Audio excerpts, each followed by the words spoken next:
So last time మీరు ప్రతి ఒక్క మూవీలో కూడా స్టంట్స్ చేస్తూ ఉంటారు.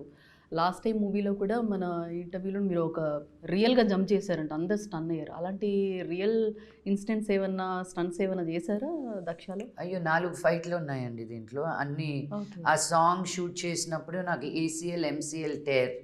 ఇప్పుడు ఆ సాంగ్ డాన్స్ చేస్తే ఇంకొంచెం చేయగలుగుతున్నాను అప్పటికంటే.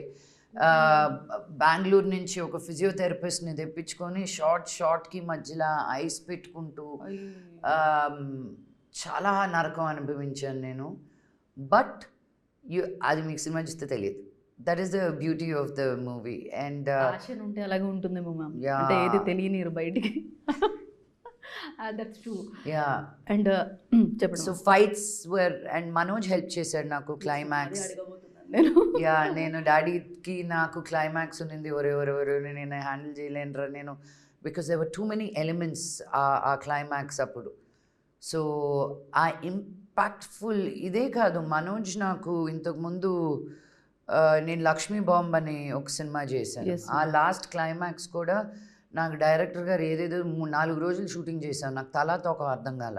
నేను డైరెక్టర్ గారిని రిక్వెస్ట్ చేసుకొని ఒక్కరోజు నాకు నచ్చినట్టు ఈ సీక్వెన్స్ నాకు ఈ హాఫ్ డే ఇవ్వండి అని. మనోజ్ నేను అనుకున్నాము, అసలు మ్యాజిక్ క్రియేట్ చేసాం. తీరా ఆ సినిమా చూస్తే మేమిద్దరం తీసిన 1 డే షూటింగే ఉంది తప్ప ఆయన తీసిన 4 రోజులు షూటింగ్ లేదు. అయ్యో! ఫీల్ అవ్వలేదా మ్యామ్ అలా? నేను సినిమాకి అన్యాయం చేయనండి. మీ ఈగో కాదు, ప్రొడ్యూసర్ ఈగో కాదు, నా ఈగో కాదు అక్కడ. నాకు ఎవరిని తెలిసినా అలా మొహమాటం లేకుండా అడుగుతాను. నేను బన్నీని ట్వీట్ చేయమని చెప్పి అడిగాను. బన్నీ కూడా డెలివరబుల్స్ ఏంటి, ఏమేమి చేయాలి, నువ్వు ఏమేమి చేయనక్కర్లేదు. దక్షకి మ్యామ్. దక్షకి నువ్వు ఏమేం చేయనక్కర్లేదు, ఒక ట్వీట్ పెట్టి చాలు అని. He tweeted and storeyed also, because right now it's all become like a corporate world, ఒక బ్రాండ్ బిల్డింగ్ అనేది. Yes. In spite of that, he was like, through friendship, he was like, of course I'll do it for you. అలా అనుకుంటే నన్ను no అనే వాళ్ళు ఎవరు లేరు. నేను చరణ్ అడిగితే he'll say yes in a hot second. ప్రభాస్ని అడిగితే చెప్తాడు, రానాని అడిగితే ఓకే అంటాడు. So these are all people, మేమందరం కలిసి పెరిగిన వాళ్ళం. సో వాళ్ళు ఎంత పెద్దవాళ్ళైనా ఏమైనా నా వాళ్ళు. సో ఆ బ్లెస్సింగ్ నాకు ఉంది, ఆ చనువు వాళ్ళ దగ్గర ఉంది నాకు. Yes sir. ఇప్పుడు సక్సెస్లో ఉన్నారు మంచు మనోజ్ గారు. సో దట్టు ఇందులో మీకు ఫైట్ కూడా కంపోజ్ చేశారు కదా. అంటే ఇది ఇంకా మిగతా మూవీస్ కూడా అంటే ప్లానింగ్లో మీరు మనోజ్ గారు కలిసి ఏమన్నా మనం కూడా చేద్దాం, స్క్రీన్ షేర్ చేసుకుందాం అలా ఏమన్నా అనుకున్నారు? అనుకుంటుందండి. నేను అనుకుంటాను, నేను ఎప్పుడు అనుకుంటాను మనోజ్కి నాకు ఒక మంచి కామెడీ సినిమా పడితే బాగున్ను అని. అవును మ్యామ్. బట్ అనుకోవడం వరకే. నేను ఎందుకు ఇలా గట్టిగా అంటున్నానంటే, దేవుడు అంట మనం గట్టిగా పలికి అడిగితే తప్ప ఆయనకు కూడా వినిపించదంట. మన మనసులో అనేసుకోవడం కన్నా గట్టిగా చెప్పాలి. So now I'm saying it loudly. అయినా అవ్వకపోయినా it is one step closer to God is my belief. ఇది అసలు మిమ్మల్ని కలిసినప్పుడల్లా ఏదో ఒకటి టిప్ చెప్తారు మ్యామ్. కానీ నిజంగానే మ్యామ్, అంటే అందరూ గుడికి వెళ్తే మామూలుగా లోపల అనుకొని పక్క థ్యాంక్స్.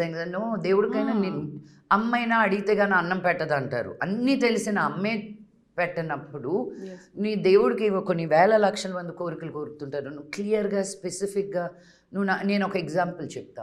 నా కమ్మలు ఇవి కాదు కానీ ఇంకొక రకమైన కమ్మలు నేను యూరోప్కి వెళ్ళే ముందు,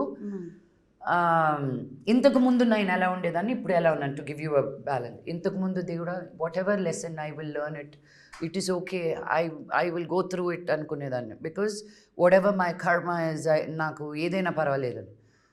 కమ్మలు ఒక దగ్గర పెట్టాను, కనిపించలేదు. 2 రోజులు ఎతికాను, మా వాళ్ళందరికీ చెప్పాను, ఇదిగో మీకు డబ్బులు ఇస్తానే ఎతకండి, ఇక్కడే ఉండాలి అని. వెళ్ళి సాయిబాబా దగ్గర కూర్చున్నా, ఒక అగరబత్తి వెలిగించా. ఐ సెడ్, నాకు ఏ లెసన్ వచ్చినా లైఫ్లో ఇలా టెన్షన్ పెట్టే లెసన్స్ మటుకు నాకు ఇస్తే నేను ఒప్పుకోను. I do not want these. ఈ స్ట్రెస్ అంతా మీదే. నేను జిమ్కి వెళ్ళి వచ్చే లోపల నా కమ్మలు ఎతికి పెట్టండి అన్న. జిమ్కి వెళ్ళి వచ్చే లోపల నా కమ్మలు తీసుకొచ్చి ఇచ్చారు. ఐ థింక్ నా రిలేషన్షిప్ దేవుడితో ఎంత మారిపోయిందో. నేను వినాయకుడు అంటే చాలా భయపడేదాన్ని. బికాజ్ వినాయకుడు కథ చదివినప్పుడు నువ్వు ఇది చేయకపోతే నీకు ఇది అవుద్ది, నువ్వు ఆ రోజు చంద్రుని చూస్తే ఇది అవుద్ది, ఫస్ట్ వినాయకుడిని పూజించాలి, లేకపోతే మిగతా దేవుళ్ళు నీకు శపిస్తారు, ఏదేదో ఉంటాయి ఆ కథల్లో. అసలు వినాయకుడు అనేవాడే నార్మల్గా ఉండే వాళ్ళ కోసం కాదు, నువ్వు వేరేలాగా, నీ బుద్ధి వేరేలాగా, నీ విజ్డమ్తో ఆలోచించే వారికే ఆయన ఆకారమే మనిషి రూపంలో లేదు. So he's the keeper of everybody.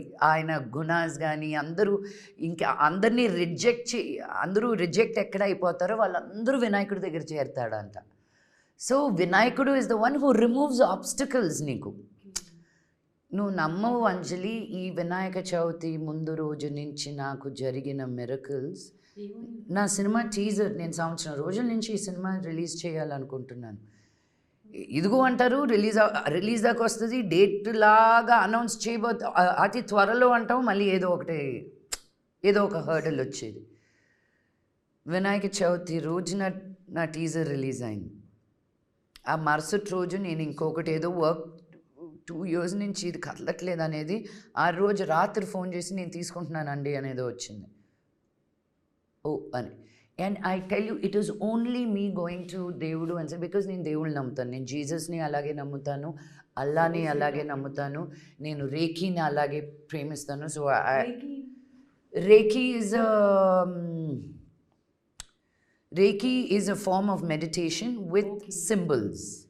And it's Japanese. మనం ఇప్పుడు శ్రీ యంత్రం అంటాం కదా, మనకి యంత్రాలు అలా ఉన్నాయో జాపనీస్ వాళ్ళు మన యంత్రాలని సింప్లిఫై చేసి రేఖీ పరంగా నేర్పిస్తారనమాట.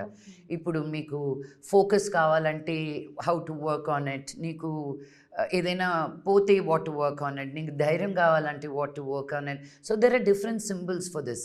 సో నేను I work with everything and it really shifted my energy around me. ఆ భయం అనేది తీసేస్తాను.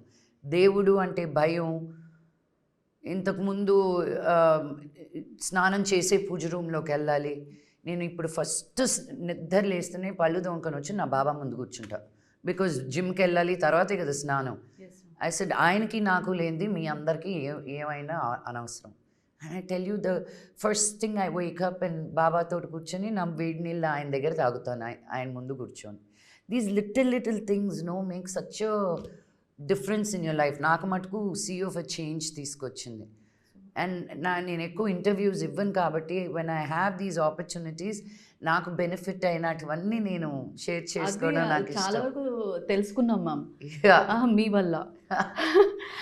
పేదవాడి పక్షాన నిలబడతాం, ప్రజా గొంతుకై నినదిస్తాం. వాయిస్ ఆఫ్ వాయిస్లెస్, తెలుగువారి మనస్సాక్షి సాక్షి టీవీ.